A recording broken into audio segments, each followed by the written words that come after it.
يا الله يا رحمن يا رحيم يا كريم. الحمد لله رب العالمين والصلاة والسلام على سيد المرسلين محمد وعلى آله وأصحابه أجمعين، أما بعد. أعوذ بالله من الشيطان الرجيم. بسم الله الرحمن الرحيم. لن تنالوا البر حتى تنفقوا مما تحبون وما تنفقوا من شيء فإن الله به عليم. وقال الله تعالى: إن الذين يتلون كتاب الله وأقاموا الصلاة وأنفقوا مما رزقناهم سرا وعلانية يرجون تجارة لن تبور ليوفيهم أجورهم ويزيدهم من فضله إن الله على كل شيء قدير.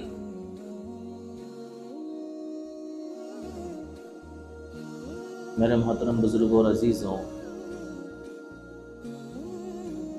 اللہ تعالیٰ نے انسان کو شریعت اور اپنی اطاعت کا پابند بنا کے اس دنیا میں اپنا خلیفہ اور نائب بنایا ہے، اور اللہ تعالیٰ نے کچھ ذمہ داریاں انسان کو ایسی دی ہیں کہ جن ذمہ داریوں کو نبھانے کی وجہ سے ایک انصاف پسند معاشرہ تشکیل میں آتا ہے۔ انصاف پسند معاشرہ اور سماج کے لیے انسان کو جانی اور مالی دونوں قربانیوں کی ضرورت پیش آتی ہے۔ اسی لیے اللہ تعالیٰ نے مالی قربانی کے متعلق فرمایا: لن تنالوا البر حتى تنفقوا مما تحبون۔ تم اس وقت تک نیکی حاصل نہیں کر سکتے جب تک کہ اپنی پسندیدہ چیز خرچ نہ کر دو۔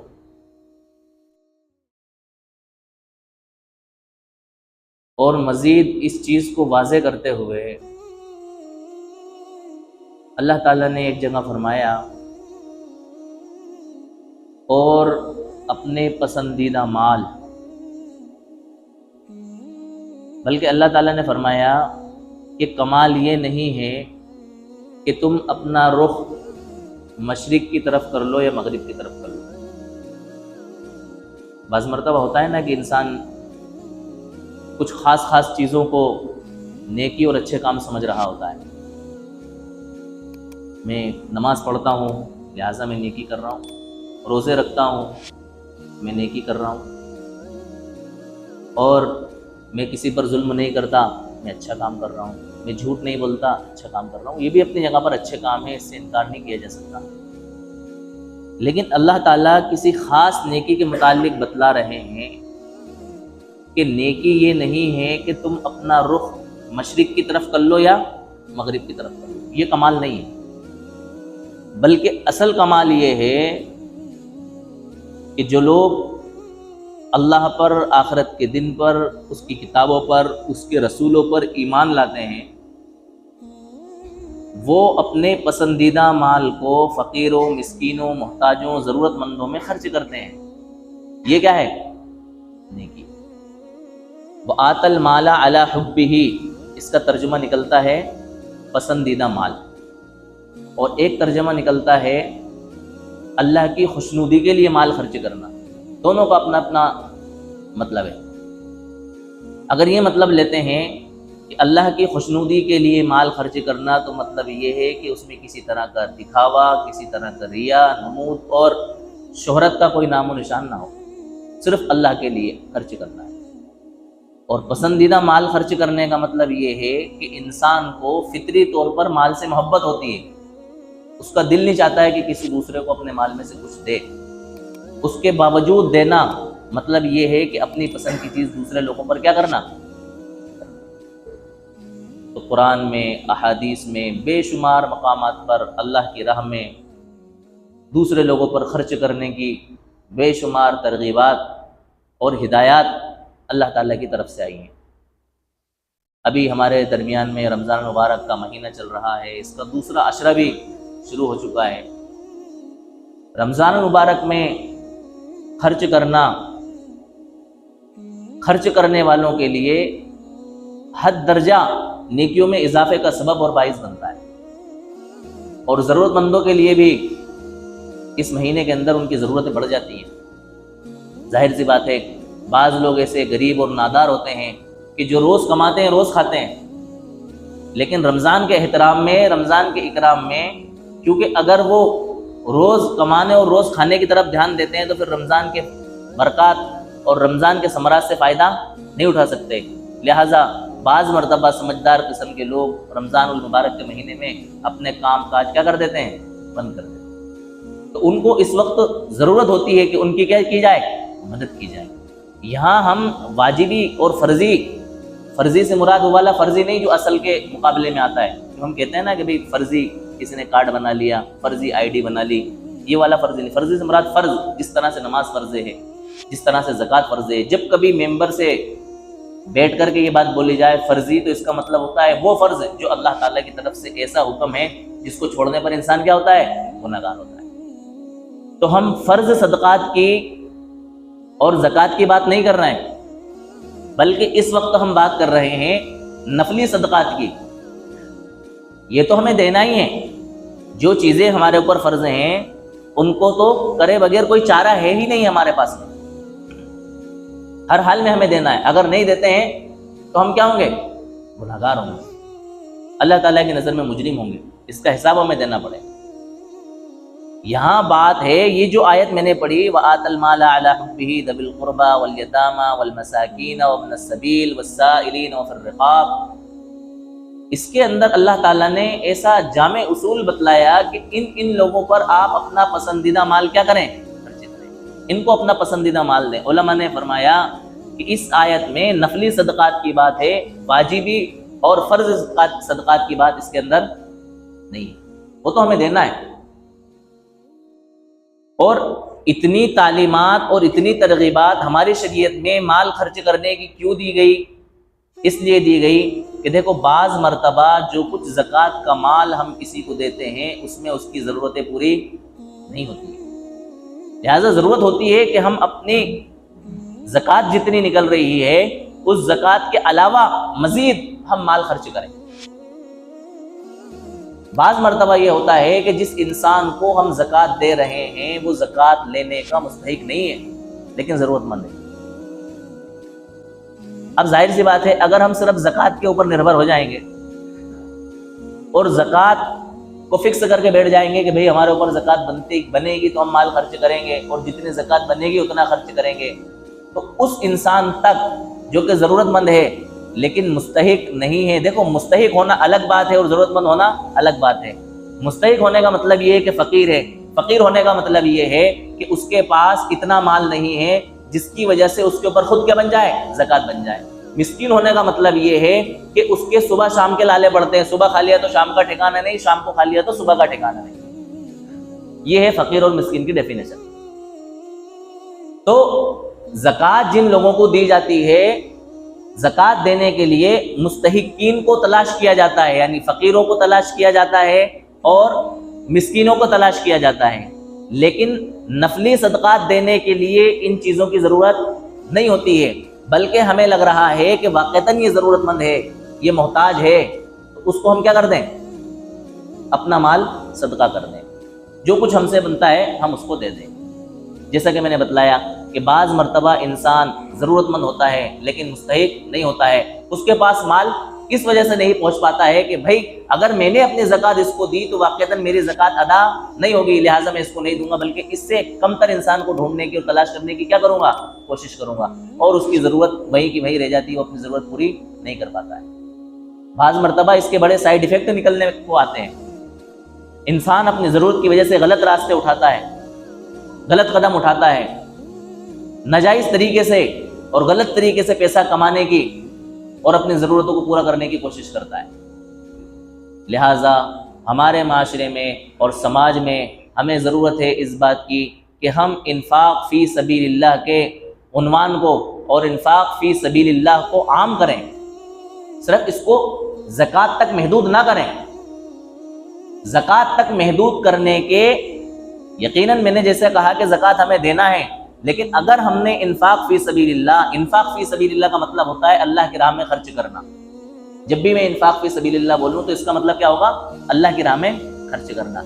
اللہ کی راہ میں خرچ کرنے کو اگر ہم نے زکوٰۃ تک محدود کر لیا تو اس کے نقصانات اس شکل میں نظر آئیں گے جو میں نے آپ کو بتایا۔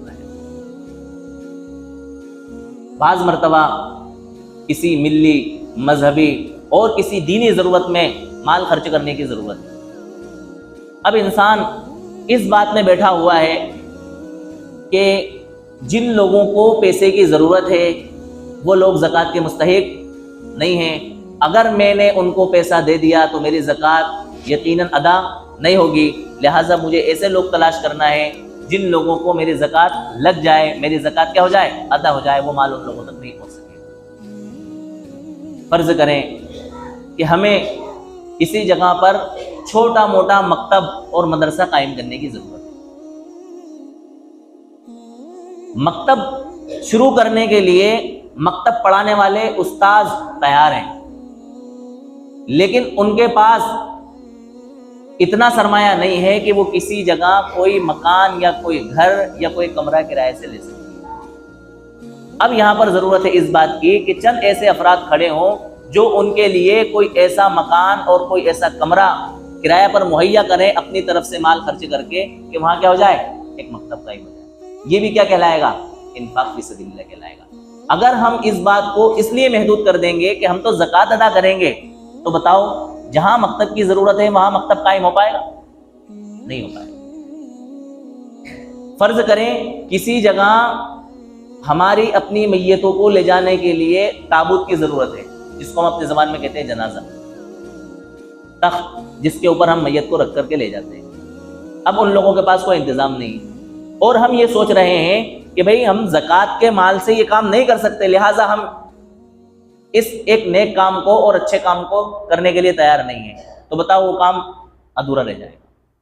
اس کے لیے ضرورت پڑتی ہے کہ ہم زکوٰۃ کی مد سے ہٹ کے اور زکوٰۃ کے پہلو سے ہٹ کے ہم دوسری طرف سوچیں کہ بھئی یہ بھی ایک اللہ کی راہ میں خرچ کرنا ہے، لہٰذا میں اپنے مرحومین کے ایصال ثواب کے لیے یا اپنے آخرت میں نیکیوں کے ذخیرے کے لیے اس کام کو انجام دوں گا۔ میں اکیلا نہیں دے سکتا، ہم دو چار لوگ مل کر کے اس کام کو کیا دیں گے؟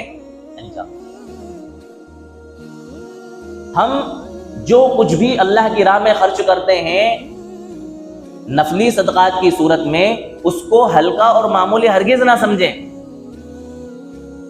ایک کھجور بھی اگر ہم نے اپنی حیثیت کے مطابق، اپنی بساط کے مطابق اللہ کی راہ میں خرچ کر دی، اللہ کی قسم آپ اس کو یہ نہ سمجھیں کہ میں نے ایک کھجور خرچ کری، کل قیامت کے دن آپ کے لیے یہ ثواب کی شکل میں احد پہاڑ کے برابر بن کے آئے گی۔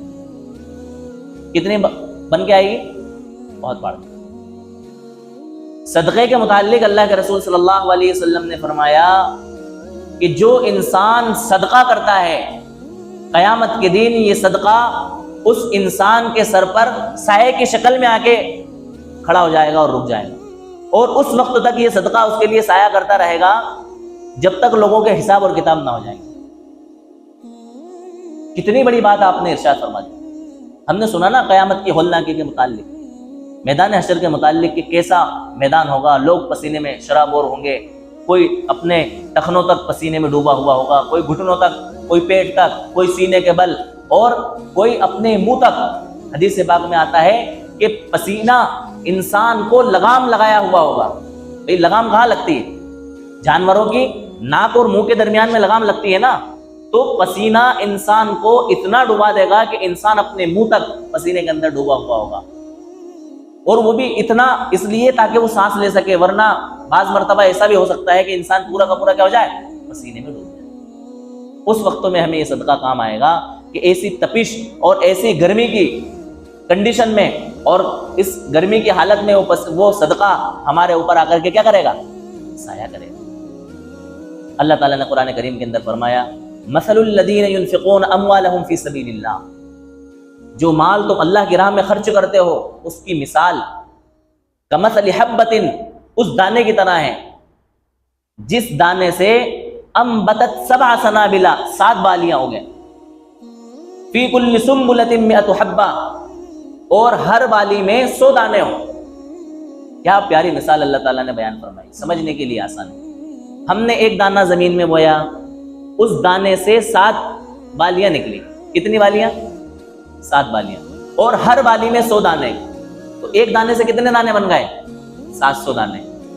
ہم نے اللہ کی راہ میں 1 روپیہ خرچ کیا تو اس 1 روپے کا اجر ہمیں 700 روپے خرچ کرنے کے برابر ملے گا، اور رمضان مبارک میں اگر ہم نے اللہ کی راہ میں خرچ کیا تو ان گنت اللہ تبارک و تعالی ہمیں اس کا اجر و ثواب عطا فرمائیں گے۔ واللہ یضاعف لمن یشاء، اللہ تعالیٰ آگے فرما رہا ہے یہ تو ہم نے جو مثال کے طور پر تمہیں سمجھانے کے لیے بتایا ہے، ترغیب دینے کے لیے، اللہ تبارک و تعالیٰ جس کے لیے چاہتے ہیں اور مزید اس کے اندر اضافہ کر دیتے ہیں۔ 700 کی حد اور قید نہیں ہے، جیسا آپ کا اخلاص، جیسی آپ کی نیت، جیسا آپ کا ارادہ، جیسا پاکیزہ آپ کا مال، جتنی سندرتا کے ساتھ آپ خرچ کریں گے اس کے حساب سے آپ کی نیکیوں میں اور آپ کے اجر میں کیا ہوتا جائے گا؟ اضافہ ہوتا چلا جائے گا۔ تو میرے عزیزوں، یہ رمضان المبارک کا مہینہ ہمارے سامنے چل رہا ہے۔ صرف یہ قید نہیں ہے کہ ہم رمضان کے مہینے میں خرچ کریں، بلکہ ہم زندگی بھر، سال بھر اپنی زندگی کے روٹین میں ایک معمول ایسا بنا لیں کہ ہم کچھ نہ کچھ اللہ تبارک و تعالیٰ کی راہ میں خرچ کرتے رہا کریں۔ ہمارے اکابر نے کر کے بتایا، ہمارے اکابروں کے اکابر، جس کو ہم کہہ سکتے ہیں ہمارے پیروں کے پیر، ان سے بڑھ کے ہمارے لیے کچھ نہیں۔ پیارے آقا حضرت محمد صلی اللہ علیہ وسلم، آپ سے بڑا دنیا کے اندر کوئی سخی نہیں تھا۔ جو کچھ آپ کے پاس آیا کرتا تھا سب آپ خرچ کر دیا کرتے تھے، لیکن رمضان المبارک میں آپ کی سخاوت مزید بڑھ جایا کرتی تھی۔ حدیث پاک میں آتا ہے کہ رمضان المبارک میں آپ اتنی تیزی سے مال خرچ کیا کرتے تھے جتنی تیزی کے ساتھ بارش کی تیز ہوائیں چلا کرتی ہیں۔ یہاں شہروں میں تو ہمیں پتہ نہیں چلتا ہے، بڑی بڑی بلڈنگیں ہیں، مکان ہیں۔ آپ گاؤں میں دیکھیں، جب ہوائیں چلتی ہیں بارش کے موسم میں انسان بے بس ہو جاتا ہے۔ پکے گھروں میں بھی پانی سے بچنا انسان کے لیے مشکل ہو جاتا ہے، کبھی دروازے سے پانی آ رہا، کبھی کھڑکی سے پانی آ رہا، کبھی جو ہے جنگلوں سے پانی آ رہا، کبھی جو ہے چڑھاؤ سے پانی آ رہا، کبھی کدھر سے پانی آ رہا۔ اور کچے گھروں میں تو اللہ کی پناہ قبیلیوں میں سے کبھی ادھر سے پانی، کبھی ادھر سے پانی، کیونکہ ہوا نے سارا موسم کیا کر دیا؟ بگاڑ دیا۔ آپ ہزاروں اپائے کر لو، ہزاروں ٹوٹکے استعمال کر لو، لیکن پانی رکنے کا نام نہیں لیتا۔ وجہ کیا ہے؟ کہ تیز ہوائیں چل رہی ہیں۔ کبھی ادھر سے ہوا کا تھپیڑا آتا ہے تو ادھر سے پانی آ گیا، کبھی ادھر سے ہوا کا تھپیڑا آیا ادھر سے پانی آ گیا، کبھی پیچھے سے آ گیا، کبھی آگے سے آ گیا۔ اللہ کے رسول صلی اللہ علیہ وسلم کی سخاوت رمضان کے اندر اس طرح سے بڑھ جایا کرتی ہے۔ کیا فرماتے ہیں پیارے آقا؟ حضرت ابو ہریرہ رضی اللہ تعالیٰ عنہ فرماتے ہیں کہ اللہ کے رسول صلی اللہ علیہ وسلم فرماتے، اگر میرے پاس احد پہاڑ کے برابر بھی سونا ہوتا، کتنا بڑا ہے احد پہاڑ؟ احد پہاڑ میری اپنی سمجھ بوجھ کے لحاظ سے، جو لوگ حج پہ اور عمرے پہ گئے انہوں نے دیکھا ہے، تقریباً 7 کلومیٹر لمبا اور 3.5 کلومیٹر چوڑا ہے، اور کتنا ضخیم، بھاری بھرکم، موٹا، لمبا چوڑا ہے، آپ اندازہ لگا لیں۔ پوری دنیا میں اتنا سونا نہیں ہوگا۔ اللہ کے رسول کیا فرما رہے ہیں؟ اگر میرے پاس احد پہاڑ کے برابر بھی سونا ہو تو میں 3 دن کے اندر اندر سارا کا سارا تقسیم کر دوں گا، سوائے اس حصے کے جو مجھے کسی کو بطور قرض کے دینا ہے۔ یعنی میرے ذمہ اگر کسی کا قرض ہے جو مجھے دینا ہے تو اتنا میں روک لوں گا قرض پہلے، باقی سب کا سب کیا کر دوں گا؟ میں اللہ کی راہ میں خرچ کر دوں گا۔ تو میں یہ کہہ رہا تھا کہ ہمارے اکابر نے ہماری اپنی آمدنی میں سے خرچ کرنے کے طریقے ہمیں بتلائے کہ ہم کس طرح سے خرچ کریں۔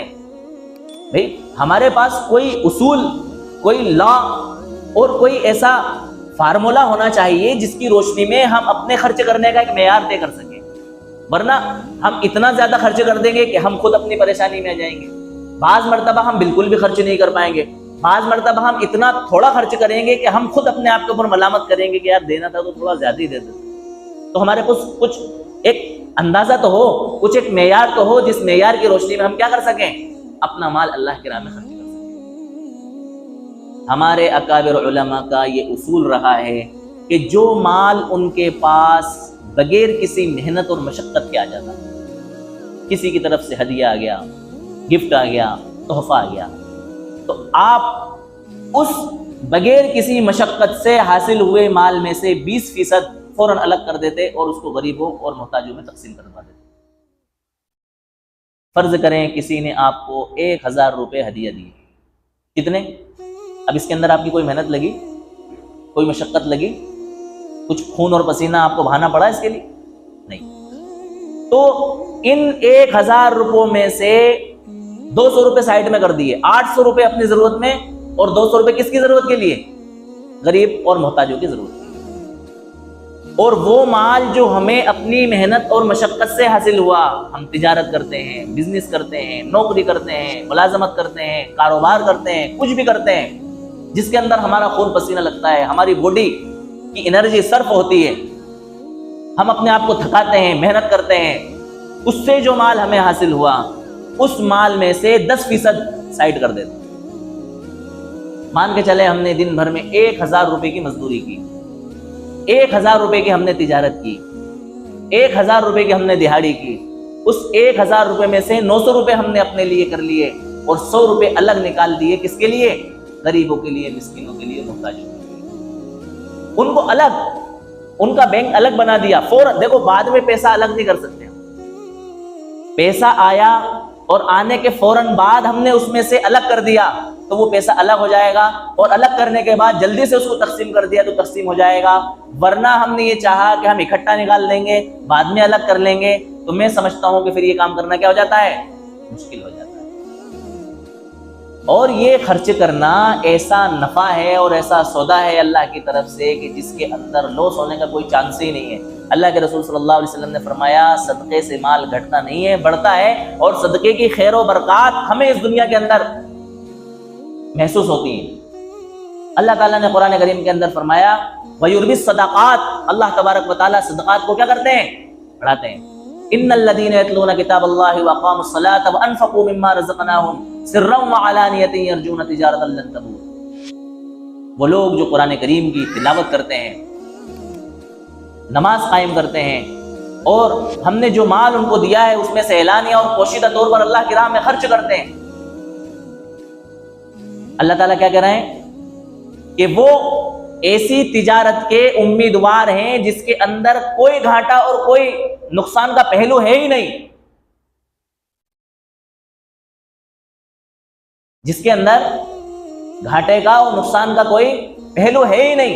دنیا میں ہم تجارت کرتے ہیں، امید ہوتی ہے کہ نفع مل جائے گا، بعض مرتبہ برابر میں ہمیں سودا کرنا پڑتا ہے، آگے نکالنا پڑتا ہے، بعض مرتبہ مال اتنا اولڈ ہو چکا ہوتا ہے کہ وہ خراب ہونے کی کگار پہ ہوتا ہے، ہمیں گھاٹا کھا کے اس کو نکالنا ہوتا ہے، نہیں نکالیں گے تو خراب ہو جائے گا، جو پیسے مل رہے ہیں وہ بھی نہیں ملیں گے۔ ہر طرح کے بزنس میں ہم اس بات کو سمجھ سکتے ہیں کہ بعض مرتبہ ہمیں تجارت میں سمجھوتے سے کام لینا پڑتا ہے، کبھی 2 روپے کا نفع ہوا، کبھی 10 روپے کا نفع ہوا، کبھی برابر میں مال نکل گیا، کبھی 10 روپے کا گھاٹا ہو گیا، کبھی کبھار کوئی ضرورت مند ایسا آ گیا کہ اس کو ہم نے چند کوڑیوں کے اندر اس مال کو چلتا کر دیا۔ لیکن اللہ تعالیٰ کیا فرما رہے ہیں کہ جو مال تم اللہ کی راہ میں خرچ کرتے ہو، اس مال کا نفع اور اجر تمہیں ایسا ملے گا کہ اس میں کسی طرح کے گھاٹے کا اور نقصان کا کوئی پہلو موجود نہیں ہے۔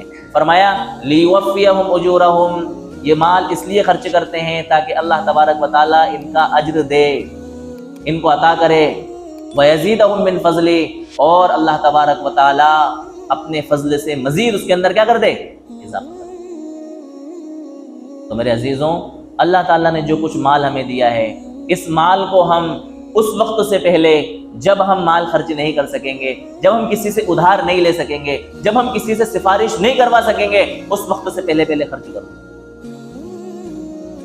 صحابہ کرام اللہ کے رسول صلی اللہ علیہ وسلم کی باتوں سے ایسا اثر لیتے تھے کہ بعض مرتبہ آپ کی باتیں سن کے ایسا محسوس کرتے تھے کہ کہیں یہ بات ہمارے خود کے متعلق تو نہیں کہی جا رہی۔ حضرت ابو ذر رضی اللہ تعالیٰ عنہ فرماتے ہیں کہ ایک مرتبہ اللہ کے رسول صلی اللہ علیہ وسلم بیت اللہ شریف کے سایہ میں تشریف فرما تھے، اور آپ نے فرمایا رب کعبہ کی قسم خسارے میں ہیں وہ لوگ، رب کعبہ کی قسم خسارے میں ہیں وہ لوگ۔ 3 مرتبہ آپ نے یہ لفظ ارشاد فرمایا۔ حضرت ابو ذر رضی اللہ تعالیٰ عنہ کانپ گئے اور ٹھنڈی ٹھنڈی سانسیں لینے لگے، اور برجستہ اللہ کے رسول سے پوچھا اللہ کے رسول میرے ماں باپ آپ پر قربان ہیں، اور یہ محسوس کرنے لگے کہ شاید مجھ سے کوئی چوک ہو گئی ہے، کوئی خطا ہو گئی ہے، جس کی وجہ سے اللہ کے رسول صلی اللہ علیہ وسلم یہ بات بیان فرما رہے ہیں۔ پوچھ لیا یا رسول اللہ کون لوگ خسارے میں ہیں؟ اللہ کے رسول نے فرمایا بہت زیادہ مال اور دولت والے، الا یہ کہ وہ لوگ لوگوں کے ساتھ حسن سلوک کرتے ہوں۔ الا کا مطلب ہوتا ہے وہ لوگ خسارے میں نہیں ہیں جو لوگ اپنے مال کے ذریعے لوگوں کے ساتھ کیا کرتے ہیں؟ حسن سلوک کرتے ہیں، یعنی لوگوں کے اوپر وہ مال کیا کرتے ہیں؟ باقی جن لوگوں کے پاس مال ہے وہ مال کو روک روک کر کے رکھتے ہیں، خرچ نہیں کرتے ہیں، وہ لوگ کیا ہیں؟ خسارے میں ہیں۔ اللہ کے رسول صلی اللہ علیہ وسلم نے فرمایا کہ یہ مالدار لوگ قیامت کے دن ان کا مال بہت ساری بھیڑوں کی شکل میں، بکریوں کی شکل میں، اونٹوں کی شکل میں اس طرح سے آئے گا کہ یہ اونٹ اور یہ بکریاں اور یہ بھیڑ اپنے کھروں کے ذریعے ان مالدار لوگوں کو رونیں گے اور اپنے سینگوں کے ذریعے ان کو زخمی کریں گے۔ ان کے لیے خسارہ بتایا اللہ کے رسول صلی اللہ علیہ وسلم نے کہ کل قیامت کے دن کو خسارہ کیا ہوگا کہ جس مال کو انہوں نے جمع کیا نا، یہ مال ان کے لیے قیامت کے دن وبال جان بنے گا۔ اب ظاہر سی بات ہے اس وقت کے اندر لوگوں کے اندر جو مال ہوا کرتا تھا وہ مال کبھی بکریوں کی شکل میں، بھیڑ کی شکل میں، اونٹ کی شکل میں، گایوں کی شکل میں ہوا کرتا تھا۔ آج ہمارے پاس جو مال ہے وہ مال ہمارے لیے اس وقت میں کس شکل کے اندر ہمارے لیے وبال جان بنے گا، ہم اس کو سمجھ سکتے ہیں۔ قرآن کریم کے اندر اللہ تعالیٰ نے فرمایا یوم یحما علیہا فی نار جہنم فتکوی بہا جباہہم وجنوبہم وظہورہم ھذا ما کنزتم لانفسکم تکنزون۔ یہ اس آیت کے بعد والی آیت ہے جس کے اندر اللہ تعالیٰ نے فرمایا والذین یکنزون الذھب والفضة ولا ينفقونها فی سبیل اللہ۔ جو لوگ سونے اور چاندی کے ڈھیر جمع کرتے ہیں، ڈھیر کا مطلب یہ ہے کہ جن کے پاس مال اور دولت کی بہتات ہے اور وہ مال اکٹھا کر کے رکھتے ہیں، وہ آپ کا روپیہ بھی ہو سکتا ہے، سامان تجارت بھی ہو سکتا ہے، کاروبار کا سامان بھی ہو سکتا ہے، اور آپ کی جو کچھ غیر ضروری چیزیں ہیں جن کے ذریعے آپ اپنا کاروبار اور بزنس کرتے ہیں، وہ تمام کی تمام چیزیں اس کے اندر داخل ہیں۔ فرمایا والذین یکنزون الذھب والفضة ولا ينفقونها فی سبیل اللہ۔ جو لوگ مال اکٹھا کر کر کے رکھتے ہیں، خزانے جمع کر کر کے رکھتے ہیں سونے اور چاندی کے اور مال اور دولت کے، اس مال میں سے اللہ کے راہ میں خرچ نہیں کرتے ہیں، فبشرہم بعذاب علیم۔ ایسے لوگوں کو دردناک عذاب کی بشارت سنا دیجیے۔ کیا ہوگا دردناک عذاب؟ یوم یحما علیہا فی نار جہنم۔ اس مال کو جو تم نے جمع کر کے رکھا ہے، اکٹھا کر کے رکھا ہے، قیامت کے دن اللہ تبارک و تعالیٰ اس مال کو جہنم کی آگ میں تپائیں گے، گرم کریں گے اس مال کو۔ پھر اس مال کو تپانے کے بعد اس تپے ہوئے مال کے ذریعے جن لوگوں نے مال جمع کیا تھا ان کی پیشانیوں کو، ان کی پیٹوں کو اور ان کے پہلوؤں کو داغا جائے گا، گرم گرم وہ مال ان کی باڈی سے ٹچ کیا جائے گا۔ فتکوی بہا جباہہم وجنوبہم وظہورہم، اور کہا جائے گا ھذا ما کنزتم لانفسکم، یہی وہ تمہارا خزانہ ہے جو تم نے اپنے لیے جمع کیا تھا، اس میں سے تم نے غریبوں کا دھیان اور خیال نہیں رکھا تھا، محتاجوں تک تم نے یہ مال نہیں پہنچایا تھا، ضرورت مندوں تک تم نے یہ مال نہیں پہنچایا تھا۔ ھذا ما کنزتم لانفسکم، یہی وہ مال ہے جو مال تمہارے لیے وبال جان بنا ہے، جس مال کو تم نے اپنے لیے اکٹھا کیا تھا۔ فذوقوا ما کنتم تکنزون، یہ جو تمہیں عذاب دیا جا رہا ہے اس عذاب کا مزہ تم اپنے مال کے اکٹھا کرنے کی وجہ سے چکھ رہے ہو۔ مال کمانا کوئی برا نہیں ہے، اگر حلال طریقے پر مال کمایا جائے، حلال راستوں سے مال کمایا جائے اور اس مال میں یہ نیت کی جائے کہ میں یہ مال زیادہ اس لیے کما رہا ہوں کہ اس مال میں جو اپنی ضرورتیں ہیں ان ضرورتوں کو پوری کرنے کے بعد میں اپنے رشتہ داروں کی اور اپنے اعزاء اقربا کی بھی ضرورتوں کو پورا کروں گا، تو یہ مال کمانا بھی تمہارے لیے کیا بن جائے گا؟ عبادت بن جائے گا۔ اللہ کے رسول نے فرمایا کل قیامت کے دن ابن آدم کے قدم اس وقت تک اپنی جگہ سے جنبش نہیں کریں گے۔ جنبش کا مطلب ہوتا ہے حرکت، پاؤں اٹھانا تو دور کی بات، حرکت کرنا، پہلے پاؤں میں حرکت ہوتی ہے تو قدم آگے بڑھتا ہے۔ جب تک 5 سوالوں کے جواب وہ انسان نہ دے دے، اپنی عمر کہاں ضائع کی، جوانی کو کہاں کھپایا، مال کہاں سے کمایا اور کہاں خرچ کیا، علم پر کتنا عمل کیا، یہ 5 سوال انسان کو دینا ہوں گے، اس کے بعد میں ہی وہ اپنی جگہ سے کیا ہو سکے گا؟ آگے بڑھ سکے گا۔ اور یہ جو مال ہمیں ہماری اپنی حیثیت کے حساب سے مل رہا ہے، دیکھو ہر انسان کو جو مال مل رہا ہے وہ اتنے ہی مال کا مستحق ہے۔ وہ یہ خواب دیکھنا چھوڑ دے کہ فلاں کو اتنا ملا ہوا ہے مجھے کیوں نہیں ملا ہوا ہے، وہ یہ خواب ضرور دیکھے کہ مجھے الحمدللہ جتنا ملا ہوا ہے، مجھ سے نیچے بھی کچھ لوگ ایسے ہیں جن کے پاس اتنا بھی مال نہیں ہے۔ جو کچھ مال ہمیں اپنی حیثیت کے حساب سے ملا ہوا ہے، ہمیں جس خالق نے بنایا ہے وہ ہماری کمزوریوں کو اور ہماری دکھتی رگوں کو سمجھتا ہے. اس نے ہماری اپنی اوقات اور اپنی حیثیت کے حساب سے ہمیں مال دیا ہے. اگر ہمیں اتنا مال دے دیا جائے جتنا دوسرے لوگوں کو دیا جا رہا ہے تو ہمیں ہضم نہیں ہوگا، ہمارے پیٹوں میں مڑوڑ ہونے لگ جائے گی. اور آپ دیکھیں جن لوگوں کے پاس مال ہے اور ساتھ میں دین نہیں ہے، ان کی اولادیں عیاش ہو رہی ہیں، شرابیں پی رہی ہیں، نشے کر رہی ہیں، اور کیا کیا ہو رہا ہے. یہ مال جو ہے نا لوگوں کے لیے وبال جان بن رہا ہے. ہمیں جو کچھ مال ملا ہوا ہے ہم اس کے اوپر اللہ کا شکر ادا کریں اور اس انتظار میں نہ رہیں کہ ہمارے پاس جب دوسرے لوگوں کی طرح بہت زیادہ مال آئے گا تو ہم مال خرچ کریں گے. اس طرح کا انتظار کیا کر دیں، جو ہے اس پر اللہ کا شکر ادا کریں. اللہ تبارک و تعالیٰ لئن شکرتم لازیدنکم، جو شکر کرتا ہے، شکر گزاری کرتا ہے، اس کو مزید دیتے ہیں. اس کی شکر گزاری کی وجہ سے اللہ تعالیٰ اس کے مال میں اور کیا کر دیتے ہیں، اضافہ کر دیتے ہیں. تو میرے عزیزوں، اللہ تعالیٰ نے جو کچھ مال ہمیں دیا ہے اس میں ہم اپنی واجبی صدقات، زکوٰۃ وغیرہ کے علاوہ نفلی صدقات کی بھی کیا کریں، فکر کریں. اور اول سب سے پہلے ہم اپنے رشتہ داروں پر مال خرچ کرنے کی کوشش کریں. ہماری قوم کا سب سے بڑا المیہ یہ ہے کہ ہم پرایوں کو اپنا بنانے میں لگے ہوئے ہیں اور اپنوں کو پرایا بنانے میں لگے ہوئے ہیں. ہم اپنوں سے خوش نہیں ہیں. چھوٹی چھوٹی باتوں پہ ہم اپنوں سے منہ پھلا لیتے ہیں اور وہ ہم سے اپنا منہ پھلا لیتے ہیں.